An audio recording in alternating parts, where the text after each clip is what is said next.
Mambo vipi? Mzima. Natumai uko poa. Maisha haya Hapo ulipo kuna huyu na yule. Unafanya naye kila kitu na kujadiliana naye. au kuna wewe, yule na mimi. Huwa kunakuwa na vitu vingi sana kwa kutenganisha. Ngoja. Maisha yanatengeneza sana. Pia na kitu kingine, mazingira ambayo mtu anatokea, yaani ni wapi ambapo anakuwa. Pia kinaweza kufanya watu watengane. Hata mafanikio pia yanaweza kusababisha watu watengane. Hiyo pia si vizuri hata kidogo. Na ni kitu ambacho kipo katika maisha yetu na tunaishi nacho pia. Lakini pia ambacho kinahitajika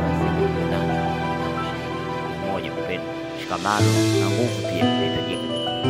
Nadhani hapo unaelewa jinsi mkutaniko wa watu na kutengeneza urafiki, baada ya urafiki undugu, katika undugu ndipo umoja huanza katika maisha yetu. Hello.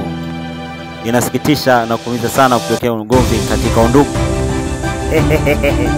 Yaani jana juzi walikuwa wako vizuri, but today hawako vizuri tena. Kuna ugomvi kati yao wawili. Inakeleka na kusikitisha sana sana, yani tena sana sana.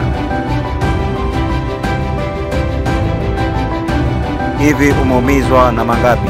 Na wangapi wameumia kwa sababu yako? Na mangapi umejiumiza mwenyewe na ukaomba msamaha? Niambie kama ushawahi jirekebisha na kujikosoa mwenyewe. Na kusema kweli, hapa ni kwa sababu yangu mimi nimekosea.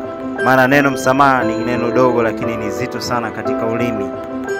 Ukiomba msamaha, usipoomba msamaha, chukulia poa na wala usije ukamaini. Thank you. Subscribe for more information.